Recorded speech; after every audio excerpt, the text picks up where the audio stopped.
नमस्कार, मी सुवर्णा. सकाळचे 8 वाजलेत आणि काही महत्त्वाच्या घडामोडी या बुलेटिनमध्ये आपण बघणार आहोत. मुंबईतील भाटिया रुग्णालयाजवळ आग लागलेली आहे. आगीवर नियंत्रण मिळवण्याचे प्रयत्न सुरू झालेले आहेत. ही बुलेटिनच्या सुरुवातीलाच एक आगीसंदर्भातली महत्त्वाची बातमी येते. लेव्हल 3 ची ही आग आहे अशी माहिती मिळते. अग्निशमन दलाच्या 11 गाड्या घटनास्थळी दाखल झालेल्या आहेत. आग विझवण्याचे प्रयत्न सुरू झालेले आहेत.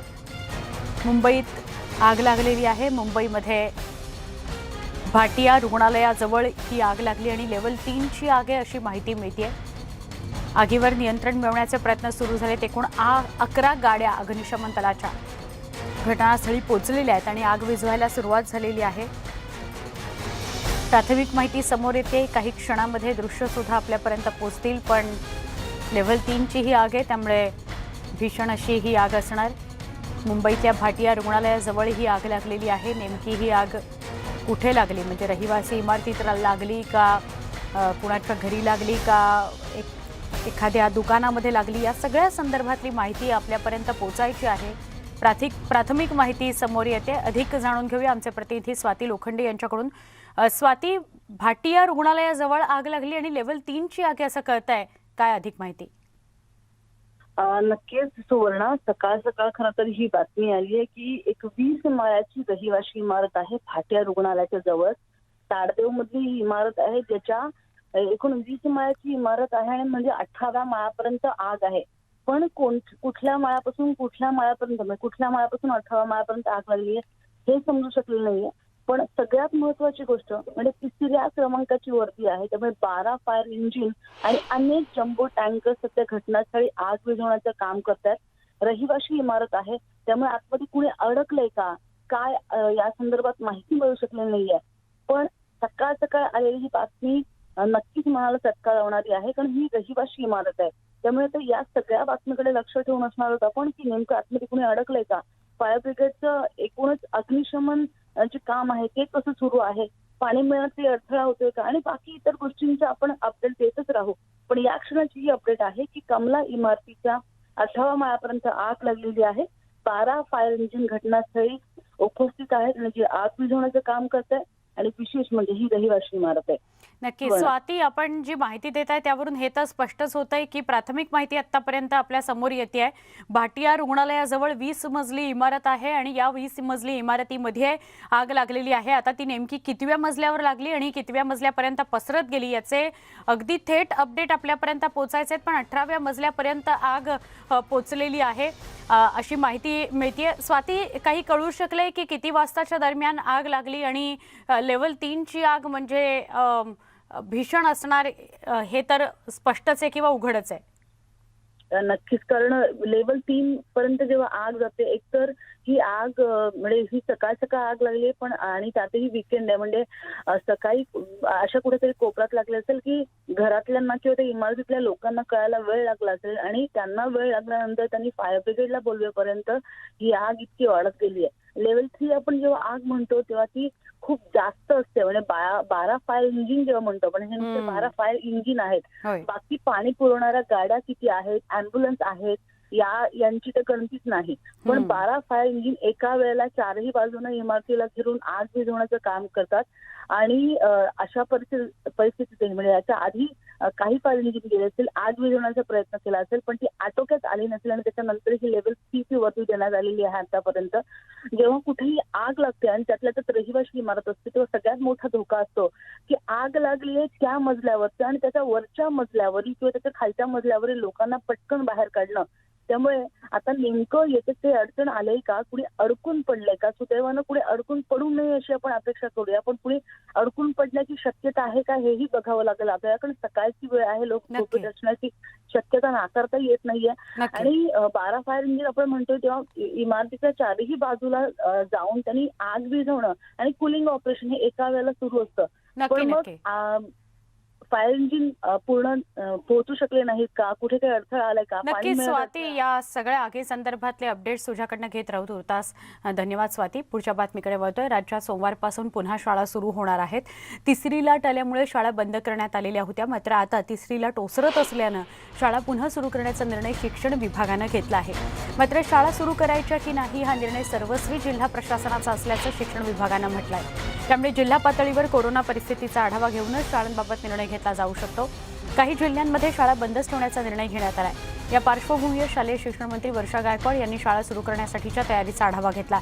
शाळा सुरू करताना विद्यार्थ्यांचं आरोग्य आणि सुरक्षिततेला सर्वोच्च प्राथमिकता असून कोरोनाविषयक मार्गदर्शक सूचनांचं सगळ्यांनी काटेकोरपणे पालन करण्याचे निर्देश देण्यात आले.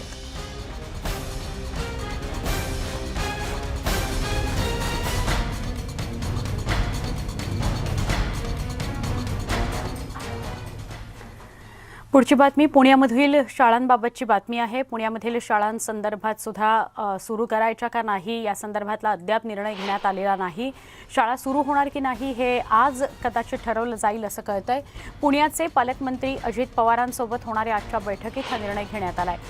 पुण्यामध्ये रुग्णसंख्या वाढत असल्यानं प्रशासनाची चिंता वाढली आहे. त्यामुळे कोरोना आणि त्याचा विद्यार्थ्यांना असणारा धोका याबाबत बैठकीत चर्चा केली जाणार आहे. त्यानंतरच निर्णय घेतला जाईल असं स्पष्ट करण्यात आलंय.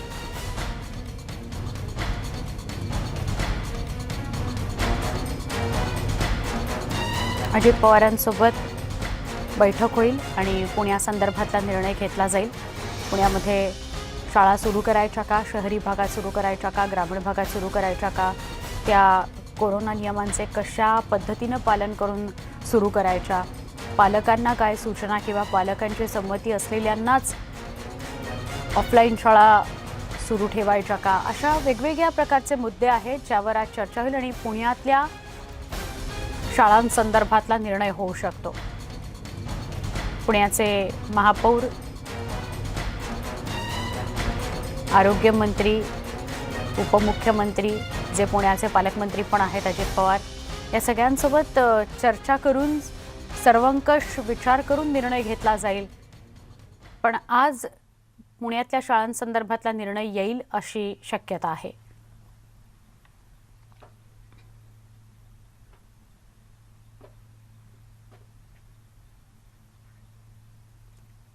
राज्यात सोमवारपासून शाळा सुरू होणार आहेत, मात्र बीड जिल्ह्यात वाढत्या कोरोनाच्या धोक्यामुळे शाळा बंदच राहणार आहेत. बीड जिल्ह्यातल्या गेल्या 24 तासात 295 नव्या रुग्णांची नोंद झाली आहे. त्यामुळे प्रशासनाची चिंता वाढली आहे. त्यामुळे बीड जिल्ह्यातल्या शाळांसंदर्भातला निर्णय असा आहे की तूर्तास तरी त्या बंदच ठेवाव्यात. जिल्हाधिकाऱ्यांनी तसे आदेश दिलेले आहेत. बीड जिल्ह्यामध्ये कोरोनाची रुग्णसंख्या वाढती आहे. त्यामुळे बीडमधल्या शाळा बंदच राहतील असं जिल्हाधिकाऱ्यांनी स्पष्ट केलं आहे.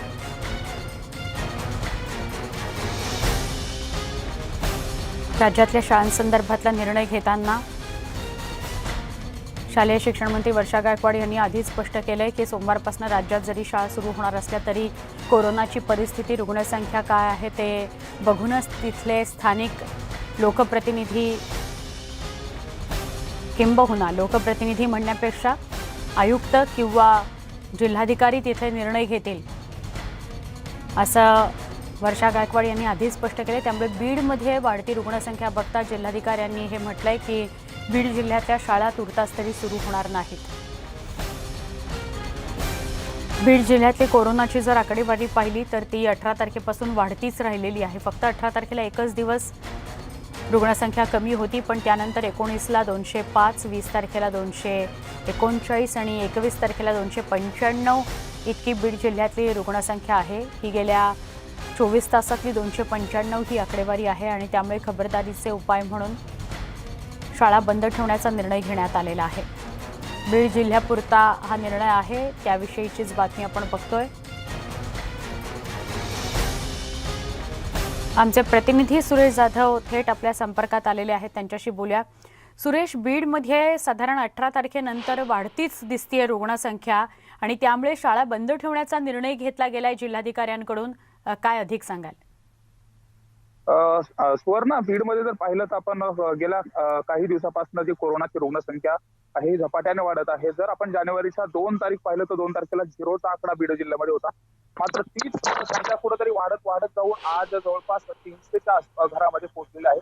त्यामुळे साहजिकच जिल्हा प्रशासनाकडून जो अलर्ट आहे तो अलर्ट देण्यात आलेला आहे की ज्या शाळा सोमवारी सुरू होणार होत्या त्या शाळा आता 26 जानेवारीच्या नंतर जर ही रुग्णसंख्या कमी होत गेली तर त्यानंतर शाळा सुरू करण्याच्या बाबतीत निर्णय घेतला जाणार आहे. मात्र तत्पूर्वी त्यांनी 12वी आणि 10वीचे जे वर्ग आहेत ते चालू ठेवण्यासाठी परवानगी दिलेली आहे.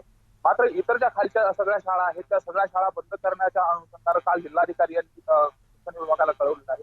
मात्र आपण जर पाहिलं तर जिल्ह्यामध्ये 5 नगरपंचायतच्या निवडणुका झाल्या. या नगरपंचायतच्या निवडणुकांमध्ये देखील मोठ्या प्रमाणात लोक एकत्रित आले होते. ज्यावेळी सेलिब्रेशन केलं त्यावेळी सेलिब्रेशनच्या मोठमोठ्या मिरवणुका निघाल्या होत्या आणि त्या मिरवणुकीमध्ये मास्क सुद्धा घातलेलं नव्हतं. सॅनिटायझर तर लांबचीच गोष्ट आहे, सोशल डिस्टन्सिंग तर सोडूनच द्या.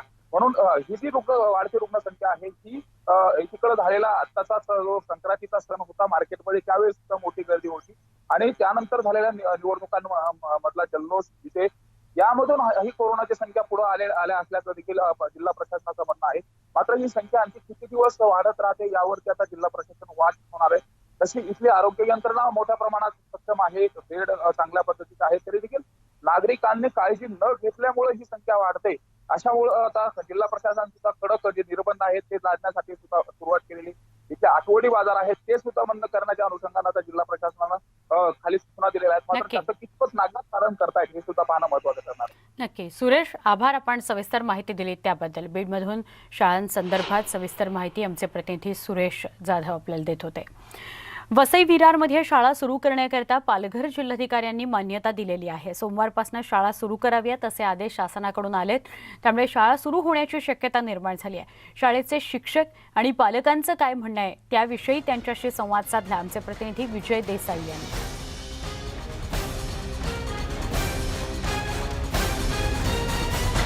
सोमवारपासून सगळीकडे सरकारने शाळा सुरू करण्याचे आदेश दिलेले आहेत. मी आता आलो आहे विरारच्या विद्याविहार शाळेमध्ये. त्या शाळेच्या पालकांशी आपण बोलूया. त्यांचं काय नेमकं म्हणणं आहे, शाळा सुरू केली पाहिजे का, काय सांगा? हो, शाळा तर सुरू केलीच पाहिजे आणि सरकारने हा जो निर्णय दिला आहे तो खूप चांगला आहे.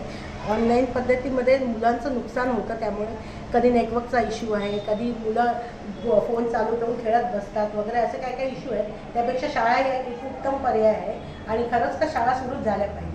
आमचं स्वागत आहे. कोविडचं एक भय सांगितलं जातं, काय सांगा? कोविडचं भय आहे, पण त्याबरोबर सावधानगिरी शाळेत बाळगणार आहेत. सगळीकडे सॅनिटाईज, मुलांमध्ये डिस्टन्स ठेवून सर्व प्रकारे सुविधा उपलब्ध करून शाळा सुरू करणार आहेत. शाळा सुरू केल्या. माझ्यासोबत प्राध्यापक आहेत, काय सांगा? सरकारने आता हे शाळा चालू करण्याचं तर गेलं, तर परत बंद कधी करणार हा मोठा हे आहे की आता मुलांची मध्ये शाळा चालू केली आणि मध्ये परत बंद केली, त्यामुळे काय झालं, मुलांची लिंक तुटते. त्यामुळे ही जे शाळा सरकारने सुरू करण्याचं सांगितलेलं आहे ते कायमस्वरूपी केलं पाहिजे. की आजकाल मुलं शाळांनी जे लक्ष द्यायचं आहे की सॅनिटाईज करणं, मुलांच्या बैठकीमध्ये डिस्टन्स ठेवणं, या गोष्टी तर आम्ही शाळा चालक म्हणून आम्ही करूच. पण त्याचबरोबर पालकांना सुद्धा आम्ही सांगितलं की तुमच्या घरामध्ये एखादी कोणती अशी केस झाली की तुम्हाला खोकला आहे, सर्दी झाली, तर अशा मुलांना पाठवू नका की ज्याने एका मुलामुळे दुसऱ्या मुलांना त्याचा संसर्ग होता कामा नये. हे आम्ही आमच्यापरीने आमच्या संस्थेमार्फत आम्ही पालकांना आणि शिक्षकांना, त्याचबरोबर आम्ही संस्था जे आहे ते सतर्क राहतोच आहोत आणि आम्ही आमच्या मुलांची काळजी घेतोच आहोत. पण सरकारने सुद्धा पाहायचं आहे की आता शाळा चालू करतात आणि परत तुम्ही शाळा थोड्या दिवसांनी बंद करतात आणि ह्या खेळामध्ये काय होतं, मुलांच्या अभ्यासाचं नुकसान होतं आहे आणि त्याची दखल सरकारने शासनाने घ्यावी. विजय देसाई, न्यूज 18 लोकमत, विरार. धुळे जिल्ह्यातही पहिल्या टप्प्यात शिक्षण विभागाने 24 जानेवारीपासून इयत्ता 9वी ते 12वीच्या वर्गाच्या शाळा सुरू करण्याचा निर्णय घेतला होता. धुळे जिल्ह्यातील एकूण 830 शाळा सुरू होणार आहेत. त्यानुसार शाळा व्यवस्थापनाने जिल्हा प्रशासनाने तयारी सुद्धा पूर्ण केलेली आहे. कोरोनाच्या पार्श्वभूमीवर शाळा सुरू करताना विद्यार्थ्यांच्या आरोग्याची पूर्ण काळजी घेतली जाणार आहे. याबाबतच्या मार्गदर्शक सूचना शाळांना दिल्या आहेत, अशी माहिती माध्यमिक शिक्षण अधिकारी मोहन दिसले यांनी दिली.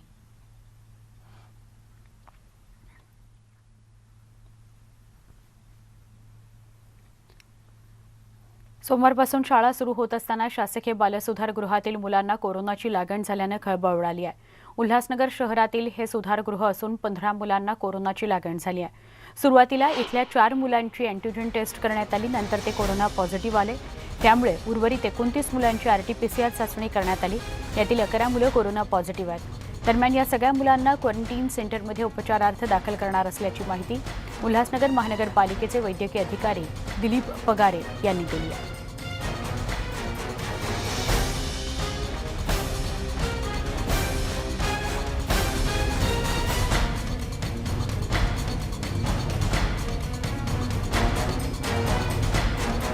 मुंबई लागलेल्या आगीसंदर्भातली बातमी आपण बघणार आहोत. मुंबईमध्ये भाटिया रुग्णालयाजवळ आग लागलेली आहे. कमला नावाची ही 20 मजली इमारत आहे. आता त्याची दृश्य सुद्धा आपल्यापर्यंत पोहोचलेली आहेत. मुंबई सेंट्रल परिसरामधली ही इमारत आहे. आगीवर नियंत्रण मिळवण्याचे प्रयत्न सुरू झालेले आहेत. आग 18व्या मजल्यावर लागली अशी माहिती मिळते आहे. 18व्या मजल्याच्या आसपास आपल्याला धूर सुद्धा बघायला मिळतोय. लेव्हल 3ची ही आग आहे असं कळतंय. एकूण 11 अग्निशमन दलाच्या गाड्या घटनास्थळी दाखल झाल्यात. आग विझवण्याचे प्रयत्न सुरू झालेले आहेत.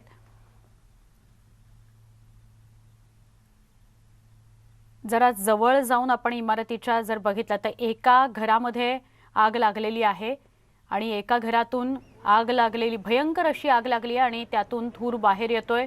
तो धूर वरच्या मजल्यांपर्यंत पोहोचलेला आहे, हे आपण पाहू शकतोय.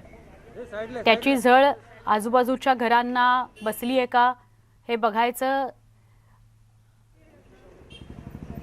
एक व्यक्ती ज्याला रुग्णालयात नेलं जातंय, वृद्ध व्यक्ती होता असंही दृश्यांमध्ये आपल्याला दिसतंय.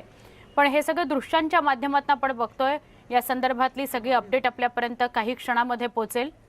आमचे प्रतिनिधी तुषार रुपनवर आपल्यासोबत आहेत. तुषार, भाटिया रुग्णालयाजवळ आता ही दृश्य सुद्धा आपल्यापर्यंत पोहोचलेत. कमला इमारतीमध्ये आग लागली असं कळतंय. एका घरामध्ये आग लागली असं दृश्यांमध्ये तरी दिसतंय. आपण अधिक काय माहिती द्याल? सुवर्णा, आपण जर पाहिलं असेल तर कमला इमारतीच्या 18व्या मजल्यावरती सकाळी 7:30 वाजता ही आग लागलेली आहे. अजूनही आग सुरू आहे. आग ही 18व्या मजल्यावर असल्या कारणामुळे आगीवर नियंत्रण मिळवण्यासाठी अग्निशमन दलाला शर्थीचे प्रयत्न करण्यास लागत आहेत. मात्र आपण ही दृश्य जर पाहत असाल तर या आगीमध्ये जे जखमी झालेले आहेत त्या जखमींना या ठिकाणी अग्निशमन दलाचे कर्मचारी आपल्याला बाहेर घेऊन येताना पाहायला मिळतात. ही आपण दृश्य पाहत आहात. या ठिकाणी जे जखमी आहेत त्या जखमींना या ठिकाणी अग्निशमन दलाचे जवान शर्थीचे प्रयत्न करून आपल्याला बाहेर घेऊन येताना पाहायला मिळतात. आणि आगीवरती नियंत्रण मिळवण्यासाठी अग्निशमन दलाने आपल्याला शिड्या देखील लावलेल्या आहेत आणि त्या शिड्याच्या माध्यमातून या ठिकाणी अग्निशमन दल आपल्याला या सर्वांना बाहेर काढण्याचे प्रयत्न करते. मात्र त्या दृश्यामध्ये आपण जर पाहत असाल तर अनेक जण या ठिकाणी जखमी झालेले आहेत आणि त्या जखमींना रुग्णालयामध्ये लवकरात लवकर उपचार मिळावेत यासाठी प्रयत्न देखील होताना पाहायला मिळत आहेत. यामध्ये मोठ्या प्रमाणात या ठिकाणी वित्तहानी देखील झालेली आहे. मात्र जीवित हानी होऊ नये यासाठी अग्निशमन दल आपल्याला प्रयत्न करताना पाहायला मिळते. कारण की वरचा 18वा माळा असल्यामुळे आगीवरती नियंत्रण मिळवण्यासाठी अग्निशमन दलांना या ठिकाणी चर्चेचे प्रयत्न करायला लागतात. तुषार, दृश्यांमध्ये तरी असं दिसतंय की एकाच घरामध्ये आग लागली आहे आणि ती आग खूप भडकलेली आहे. अजून सुद्धा त्या आगीवर नियंत्रण नाही मिळवता आलंय. पण आग वरच्या मजल्यावर किंवा आजूबाजूच्या घरांमध्ये पसरली असं काही वृत्त आहे का? कारण तसं दृश्य तरी दिसत नाहीये. नाही, आता सध्याचे आपण चित्र जर पाहिलं तर 18व्या मजल्यावरती ही आग लागलेली आहे. 18व्या मजल्यापासूनचे जे काही खालचे मजले आहेत त्या सर्वांना आता इमारतीच्या बाहेर काढण्याचं काम सुरू आहे. कारण की 18व्या मजल्याच्या वर वारा असल्यामुळे ती आग 19व्या आणि 20व्या माळ्यावर या ठिकाणी जाऊ शकते. ती जाताना आपल्याला धुराची दुर्घटना देखील जाताना पाहायला मिळतात. आपण जर पाहत असाल तर धूर हा आता सध्या मोठ्या प्रमाणात आहे आणि वाऱ्याचा वेग जास्त असल्यामुळे टॉप फ्लोअरला त्या ठिकाणी आग आपल्याला लागताना पाहायला मिळते.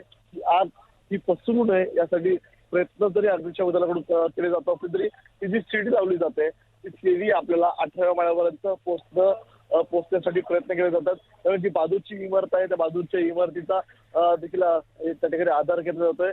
त्या इमारतीच्या माध्यमातून त्या ठिकाणी पाण्याचे फवारे मारता येतील का यासाठी प्रयत्न केले जातात. मात्र ही आताची जर दृश्य पाहिली तर अत्यंत वेदनादायक अशी ही दृश्य आहेत. कारण की आतापर्यंत 3 ते 4 जणांना या ठिकाणी हॉस्पिटलमध्ये घेऊन जाण्यात आलेलं आहे. यामध्ये हो. वृद्ध तुषार महिला हो बरोबर, मला आपल्याला सगळ्यांना दृश्यांमध्ये दिसत होतं की एक वृद्ध सुद्धा होते ज्यांना बाहेर काढलं गेलं आणि रुग्णालयात त्यांना दाखल करण्यासाठी ॲम्ब्युलन्समध्ये टाकलं गेलं. पण आजूबाजूच्यांकडून, प्रत्यक्षदर्शींकडून किंवा त्या मजल्यावरचे कोणी असतील तर त्या घरात कोण राहत होतं, किती माणसं होती, सगळ्यांना बाहेर काढलं गेलं का, या संदर्भात काही कळू शकलंय? आपल्यासोबत बोलण्यासाठी काही प्रत्यक्षदर्शी आहेत, आपण त्यांच्याशी या संदर्भातला संवाद साधणार आहोत. हो. अब क्या बताओगे कितने बजे ये आग लगी थी, क्या हुआ था कुछ? शॉर्ट सर्किट हुआ था। हाँ हाँ, इसकी वजह से लगा।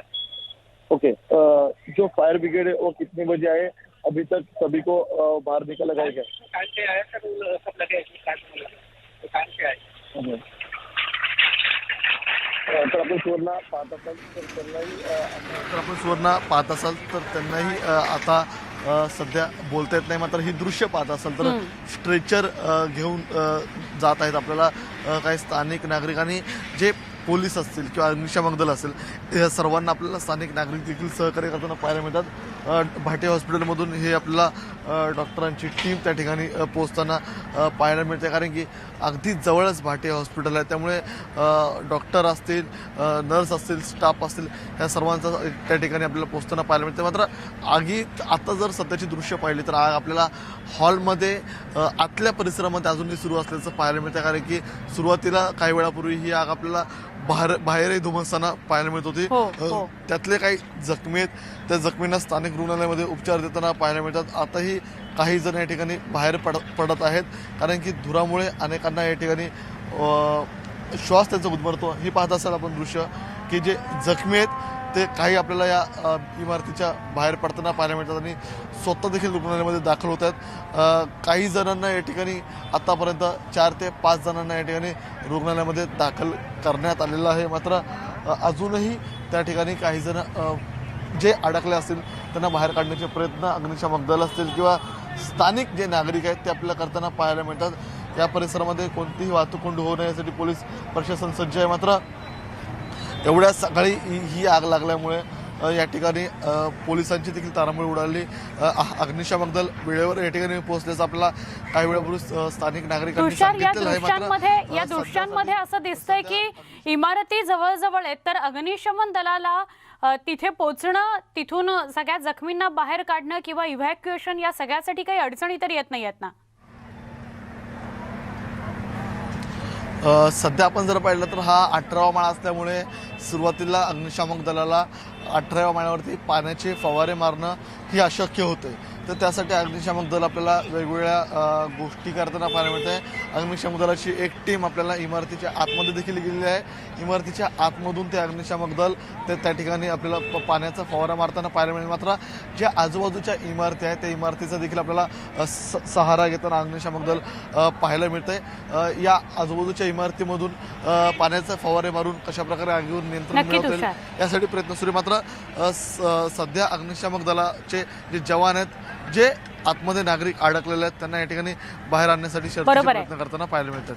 बरोबर आहे. ज्या ठिकाणी आग लागलेली आहे, ज्या घरात आग लागलेली आहे, ते घर आणि आजूबाजूच्या घरांमधून इव्हॅक्युएशन सुरू आहे. लोकांना बाहेर काढणं ही प्राथमिकता आहे. आग विझवण्याचं काम सुद्धा एका बाजूला सुरू आहे.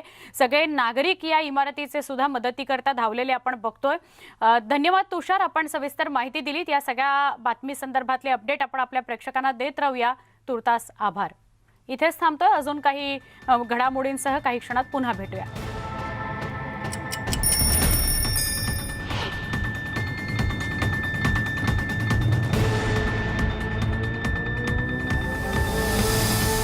पुन्हा एकदा स्वागत. मुंबईतल्या एका आगीसंदर्भातली बातमी आपण बघतो आहोत. क्षणाक्षणाला ताजी माहिती या आगीसंदर्भातली येते आहे. लेवल 3 ची आग आहे, त्यामुळे गंभीर स्वरूपाची आग आहे. मुंबईच्या भाटिया रुग्णालयाजवळ मुंबई सेंट्रल इथे आग लागलेली आहे. कमला म्हणून इमारत आहे, 20 मजली ही इमारत आहे. त्याच्या 18व्या मजल्यावर आग लागली अशी माहिती मिळते आहे. आमचे प्रतिनिधी घटनास्थळी उपस्थित आहेत, तिथून ते आपल्याला अधिक माहिती देत आहेत. ॲक्च्युली ताडदेव या परिसरामध्ये ही कमला म्हणून इमारत आहे, 20 मजली इमारत आहे. त्याच्या 18व्या मजल्याला आग लागली असं कळतंय. महापौर किशोरी पेडणेकर सुद्धा घटनास्थळी दाखल झाले आहेत. तुषार रुपनवर आपल्याबरोबर जोडले गेलेले आहेत. तुषार, काय अपडेट? सुवर्ण 7:30 वाजता सकाळी ही आग लागलेली आहे. कमला मिलमधील 18व्या मजल्यावरती सुरुवातीला आग लागली आणि या आगीच्या धूर आपल्याला 19 आणि 20व्या मजल्यावरती पोहोचताना पाहायला मिळाला. आत्तापर्यंत आपल्याला जी माहिती मिळते त्यानुसार 5 जण यामध्ये जखमी झालेले आहेत आणि जखमींना जे स्थानिक रुग्णालय असेल, भाटिया असेल किंवा नायर असेल, या रुग्णालयामध्ये आपल्याला दाखल करताना पाहायला मिळतात. जी माहिती मिळालेली स्थानिक नागरिकांकडून त्यांचं असं म्हणणं आहे की सकाळी 7:30 वाजता शॉर्ट सर्किट झाला आणि ही आग लागली. सकाळी 7-7:30च्या दरम्यान इमारतीमधले अनेक नागरिक झोपेमध्ये होते. त्यांना या संदर्भातली कोणतीही कल्पना नव्हती. त्या सर्वांना बाहेर काढण्याला सुरुवात झाली. मात्र जे प्रत्यक्षदर्शी होते आपण त्यांच्याशी देखील या संदर्भातला संवाद साधण्याचा प्रयत्न केला. मात्र त्यांनी या संदर्भात बोलण्यास आपल्याला नकार दिला. काही जण अजूनही घाबरलेल्या अवस्थेमध्ये आहेत. आपण त्यांच्याशी या संदर्भातला संवाद साधणार आहोत. आप क्या बताओगे? आप बिल्डिंग में कौन से मंजिल पर रहते हो? आपने क्या देखा सुबह? 15 माले पे रहते हैं और 15 माले पे हम लोग उठे ना तो ऐसे ही देखा कि नीचे कोई आवाज़ कर रहा है. तो आवाज़ कर रहा था तो मैं डर गई. तो मैंने अपने हस्बैंड को उठाया और फिर बोला कि फटाफट बच्चों को लेके नीचे उतरे, कुछ हुआ है बिल्डिंग में. फिर पता चला कि आग लगी है. फिर हम लोग उतर ही नहीं पाए. फिर पूरा धुआं हो गया पूरे फ्लोर पे. घर खोला, वापस अंदर चले गए हम लोग. और फिर मैंने अपने बच्चों को उठाया और फिर बोला. फिर हमारे फ्लोर पे एक डॉक्टर रहते हैं भाटिया के, उनकी वाइफ को, वो नीचे उतर रहे थे, फिर वो भी नहीं उतर पाए तो मेरे घर में आ गए. फिर हम लोग सब साथ में उठ के 15-20 मिनट के बाद फिर टॉवेल वॉवेल लेके फिर नीचे आए धीरे धीरे करके. फिर 15-20 मिनट के बाद, पर फिर भी पानी के हिसाब से भी बहुत स्लिपरी था. और फिर पहले माले पे और 5वें माले में भी पूरा फायर हो रहा था. पता नहीं अच्छा, मतलब क्या होता, शॉर्ट सर्किट हुआ था? वो नहीं पता चल रहा है, पर शायद शॉर्ट सर्किट है क्योंकि गैस की पाइपलाइन को कुछ प्रॉब्लम नहीं है, नहीं तो सब जलता था और नीचे से बंद कर दिया है. तो वो ऐसा ही है कि गैस की पाइपलाइन नहीं है, कुछ शॉर्ट सर्किट ही हुआ है वो घर में. और वो घर में एक आंटी रहते थे. अभी उनकी लड़की आई है कि नहीं पता नहीं है. वो अकेले एक आंटी रहते हैं वो घर में. अच्छा, मतलब जिस घर में आग लगी अभी है फायर वो, शुरू है वहाँ पर एक ही आंटी आंटी रहते थे. हाँ, वो सोने के लिए उनकी बेटी या कोई आते थे, नहीं तो वो एक आंटी रहते थे. गुजराती हमारे, वैष्णव गुजराती. और उनके सामने मेरी फ्रेंड का फैमिली है, वो अभी नीचे उतर रहा है. अच्छा, हाँ. अभी जो फायर लगी थी सुबह 7:30 बजे की तकरीबन, कोई अग्निशम फायर ब्रिगेड कब यहाँ पर मौजूद हुआ नहीं था? पता है. मैंने तो नीचे आवाज सुनी, फिर फायर ब्रिगेड देखा और फिर उतरे. और फिर मातृ मंदिर में ना मेरे बहुत सारे फैमिलीज है, मतलब मेरी बहुत सारे पहचान वाले. तो उन्होंने बोला कि प्रीति आंटी आग लग गई है, आप नीचे उतरो, नीचे उतरो. फिर हम लोग ने ट्राई किया कि नीचे उतरो. जो हिसाब से मैंने बाहरी खोला ना, पूरा धुआं. तो हम लोग घर में ही खांसने लगे. और मुझे थोड़ा प्रॉब्लम भी है तो मुझे तो और ज़्यादा हो गया. फिर हम लोग नीचे उतरे. पर अभी 18 माले 17 माले सब लोग उतर गए हमारे. और अभी 19 माले वाले अभी उतर रहे हैं बस. आपके जो मंजिल के लोग थे या निचले मंजिल के लोग थे, अब सब लोग बाहर आ चुके हैं? हाँ, अभी लगभग सब आ गए. 19 वाले खाली बाकी है और सब आ गए नीचे. सब आ गए. मतलब 19 और 20 मंजिले के 2 मंजिले के लोग 20 वाले तो आ गए कब के. उनका दूसरा फ्लोर है ना, वो दूसरी बाजू से आ गए नीचे. 19 माले वाले अभी उतर रहे हैं, नीचे आ रहे हैं बस. ओके. तर आपण पाहिलं असेल सुवर्ण हे 15व्या माळ्यावरती राहतात या महिला. त्यांनी स्वतः पाहिलं की जेव्हा 7:30 वाजता ही आग सुरू झाली होती तेव्हा त्या ठिकाणी अनेक जण गोंधळलेल्या अवस्थेमध्ये आपल्याला सगळे नागरिक आपल्याला धावताना पाहायला मिळतात. त्यांचे कोणी सहकारी या आगीमध्ये जखमी झाले का, मदतीच्या अपेक्षेने सगळे धावतात. मात्र सुदैवाने मुंबई अग्निशामक दल वेळेमध्ये या ठिकाणी दाखल झालं आणि आता जे पूर्ण इमारतीमधले जे नागरिक आहेत त्या सर्व नागरिकांना या इमारतीमधून तुषार, बाहेर किती काढण्यात जणांना आलेलं आहे. हॉस्पिटलाइज्ड करावं लागलंय आणि जीवितहानीचं काही वृत्त आहे का तुषार?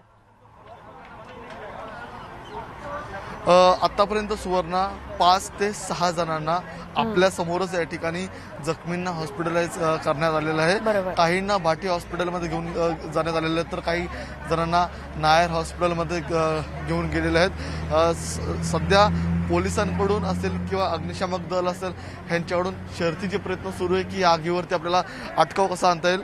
पुन्हा मी व्हिज्युअलच्या माध्यमातून दाखवतो की जो 18वा माळा आहे सुवर्ण, त्या 18व्या माळ्यावरती आता आग जरी आपल्याला दिसत नसली तरी आपल्याला धुराचे लोट अजूनही आपल्याला बाहेर असताना पाहायला मिळतात. आणि तो संपूर्ण मजला आहे, त्या मजल्यावरती अजूनही आपल्याला धूर मोठ्या प्रमाणात आहे.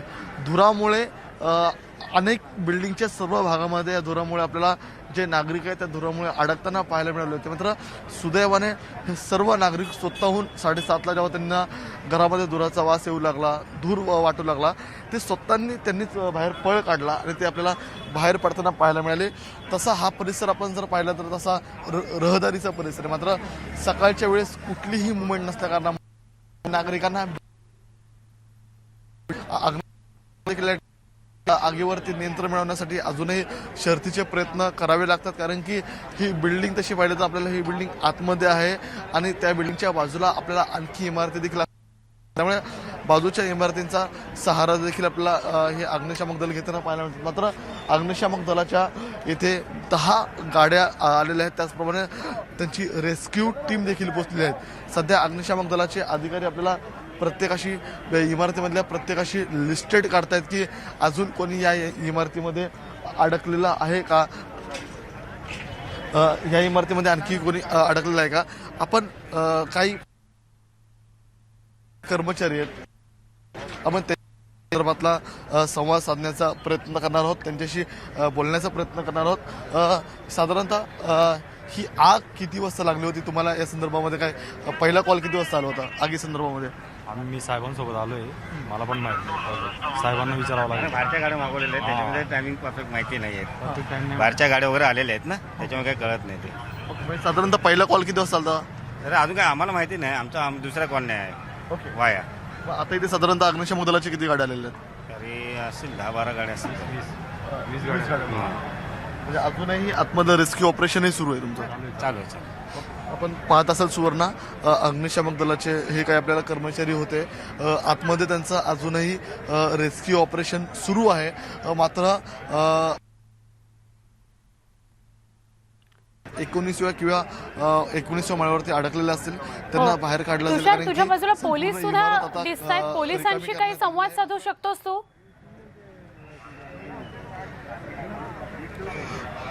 सुवर्ण, आपण पोलिसांशी यापूर्वी देखील संवाद साधण्याचा प्रयत्न केला, मात्र पोलीस सध्या कोणतीही माहिती देण्यास या ठिकाणी तयार नाहीत. तरी आपण त्यांच्याशी या संदर्भातला संवाद साधण्याचा प्रयत्न करूया. मनोज सर आपल्यासोबत आहेत. मनोज सर, साधारणतः सकाळी किती वाजण्याच्या सुमारास ही आग लागली होती? 7:20, 7:30च्या दरम्यानच लागले होते. 7:30 वाजता. आत्ताचं नेमकं चालू स्टेटस काय आहे? इमारतीमधल्या सर्व नागरिकांना इमारतीच्या बाहेर काढण्यात आलेलं आहे का, किंवा आणखी काही आतमध्ये आहेत? नाही, जवळजवळ म्हणजे 80% तर काढलेले आहेत आणि वर आता फायर ब्रिगेडवाले गेलेले आहेत. ओके, काढण्याचं काम चालू आहे.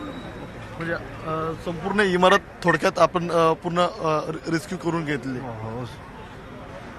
आपण जर पाहत असाल तर सध्या पोलीस आपल्याला जे ऑपरेशन सुरू आहे त्यावरती देखील लक्ष ठेवून आहे. आणि तुषार, काही वेळापूर्वी महापौर किशोरी पेडणेकर सुद्धा आल्या होत्या, आढावा घेऊन गेल्या असं कळतंय. अजून त्या तिथेच आहेत का? काही अपडेट त्याविषयीचं अधिक माहिती? सध्या सुवर्णा, किशोरी पेडणेकर अग्निशामक दलांच्या अधिकाऱ्यांसोबत आपल्याला या इमारतीच्या आतमध्ये गेलेले आहेत आणि त्या ठिकाणी कशा प्रकारे हे ऑपरेशन सुरू आहेत त्याची आपल्याला पाहणी करताना पाहायला मिळतात. सध्या त्यांचं लक्ष प्रामुख्याने अग्निशामक दलाने जे कोणी आतमध्ये अडकलेले आहेत त्यांचं रेस्क्यू करावं, ही आग नेमकी कशी लागली या संदर्भातली ते माहिती घेतात. काही वेळानंतर त्या मीडियाला या संदर्भातलं ब्रीफिंग देखील देतील की नेमकी ही आग कशी लागली, काय लागली, याच्यामागची कारणं काय होती, या संदर्भातली ती माहिती देतील. मात्र सुरुवातीला ते आपल्याला आता अग्निशामक दलाच्या काही अधिकाऱ्यांसोबत स्वतः इमारतीच्या आतमध्ये गेलेले आहेत आणि ते स्वतः या संदर्भातली पाहणी करतात. नक्की तुषार, तू असाच सोबत राहा आमच्या. आपण आपल्या प्रेक्षकांना पुन्हा एकदा ही बातमी सांगूया. मुंबईतल्या ताडदेव या परिसरातली भाटिया रुग्णालयाजवळची कमला नावाची इमारत आहे. 20-21 मजल्याची ही इमारत आहे, ज्याच्या 18व्या मजल्यावर आग लागलेली आहे. या इमारतीतच राहणाऱ्या 15व्या मजल्यावरच्या एक रहिवाशी ज्या न्यूज 18 लोकमतशी बोलल्या, त्यांनी ही माहिती दिली की ज्या घरात आग लागलेली आहे त्या घरात एकट्याच एक महिला राहत होत्या. त्या महिलेची मुलगी जवळच राहते. ती कधीतरी किंवा तिच्या घरचे नातेवाईक कधीतरी झोपायला यायचे. मात्र त्यांच्याविषयीची माहिती अजून मिळू शकलेली नाहीये आणि आजूबाजूच्यांना रुग्णालयात दाखल करण्यात आलंय असं कळतंय. आता वरचे जे मजले आहेत, 18व्या मजल्याच्या वरचे जे मजले आहेत तिथे अग्निशमन दलाचे अधिकारी गेलेले आहेत आणि तिथल्या लोकांना इव्हॅक्युएट बाहेर काढण्याचं काम आता सुरू आहे अशी माहिती मिळतेय. पोलीस प्राथमिक माहिती देत आहेत, अजून काही डिटेल्स समोर येत नाहीयेत आणि काही 7-8 जणांना बाहेर काढून रुग्णालयात दाखल करण्यात आले, काहींना नायर रुग्णालयात दाखल करण्यात आलेलं आहे अशी ही माहिती मिळते आहे. आपण या सगळ्या बातमीवर नजर ठेवून असणार आहोत. आग विझवण्याचं सुद्धा काम सुरू झालेलं आहे.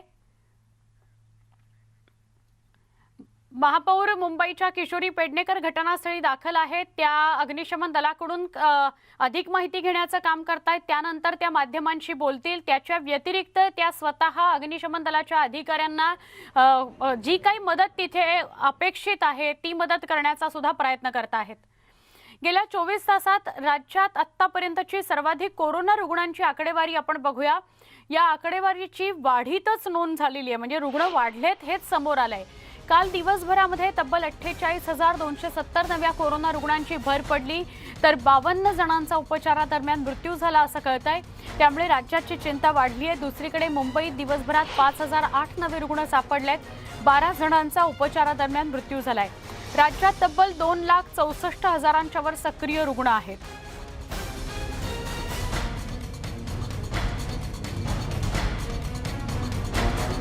दिवसभरात कोरोना रुग्णांची संख्या वाढतीये.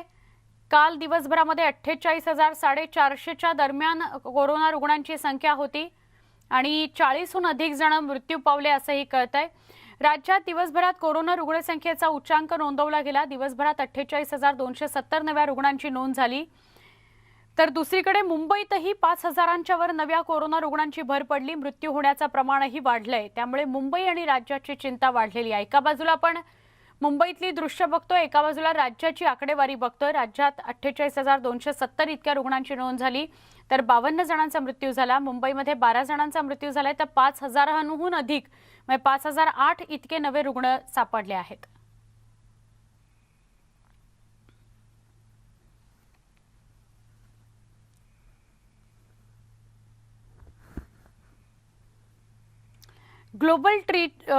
ग्लोबल टीचर हा पुरस्कार प्राप्त शिक्षक रणजित सिंह डिसले गेल्या 3 वर्षांपासून शाळेत हजर नसल्याचा दावा करण्यात येतोय. प्राचार्यांनी दिलेल्या अहवालानुसार ते शाळेमध्ये गैरहजर असल्याचा दावा शिक्षणाधिकारी डॉक्टर किरण लोहार यांनी केलाय.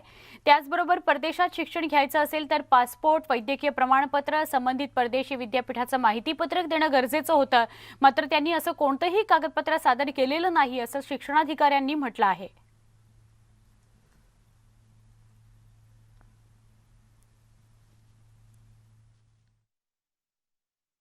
काल ते परस्पर मुख्य कार्यकारी अधिकारी महोदयांकडे गेले होते. तिथून माझ्याकडे पाठवण्यात आलं. त्यांनी जे 2 पत्र सही तयार करून आणली होती माननीय मुख्य कार्यकारी अधिकारी यांच्या सहीची, त्यांना ती सही हवी होती त्या पत्रावर. परंतु कुठल्याही प्रकारची परवानगी न घेता ते परस्पर असे पत्रावर सही घेण्याच्या प्रयत्नामध्ये होते.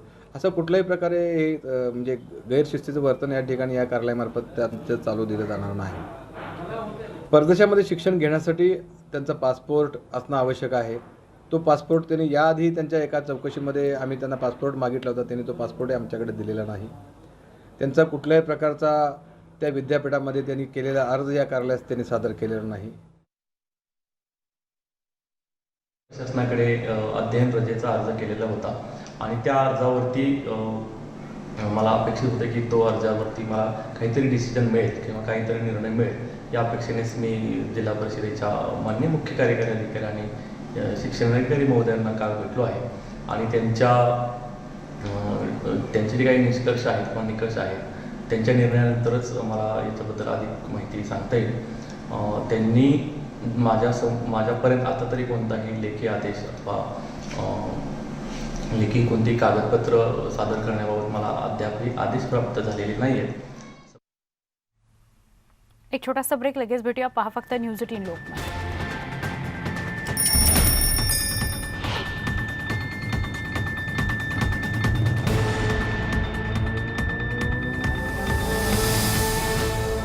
एक धक्कादायक बातमी येते. चुकीचं इंजेक्शन दिलं त्यामुळे एक चिमुकला दगावलाय अशी माहिती समोर येते आहे. मुंबईतल्या गोवंडीमधली ही घटना आहे. सफाई कामगाराच्या मुलीनं इंजेक्शन दिलं. अल्पवयीन कामगार आहे, मुलीनं दिलं इंजेक्शन आणि सफाई कामगार मुलीवर गुन्हा दाखल झालेला आहे. मुंबईतल्या गोवंडीतली ही धक्कादायक घटना आहे. चुकीचं इंजेक्शन दिल्यानं चिमुकला दगावलेला आहे. सफाई कामगाराच्या मुलीनं हे इंजेक्शन दिलंय. मुंबईतल्या गोवंडीमधली ही घटना आहे. अल्पवयीन कामगार मुलगी आहे जिनं हे इंजेक्शन दिलंय. आता त्या सफाई कामगार मुलीवर गुन्हा दाखल झालाय, पण त्या चिमुकल्याला इंजेक्शन दिल्यामुळे तो दगावलेला आहे.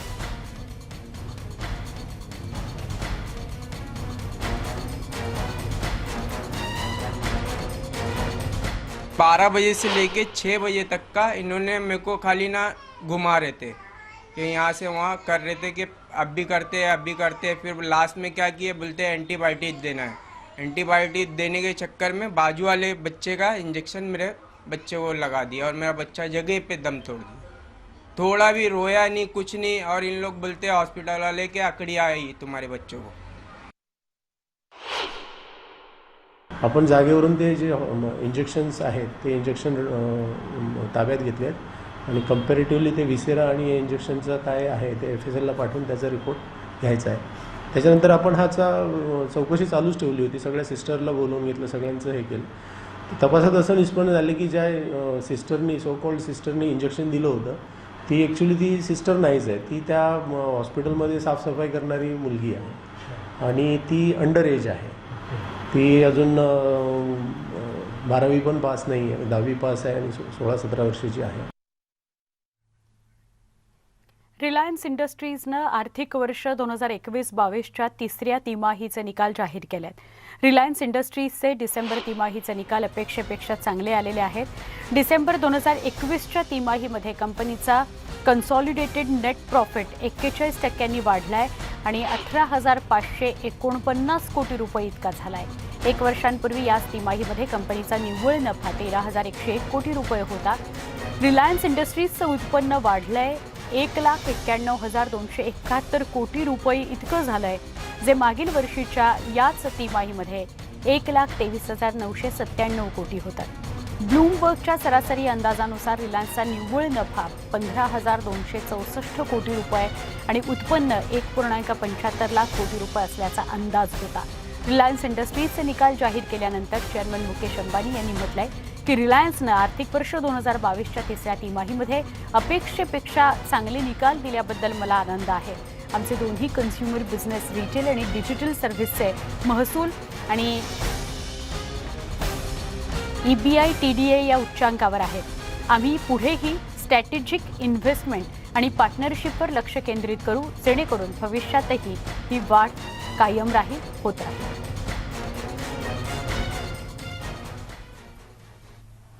यासह बुलेटिनमध्ये इथेच थांबतोय. ताज्या घडामोडींसह काही क्षणात पुन्हा भेटूया. माझा सहकारी विशालसह पहा फक्त न्यूज 18 लोकमत.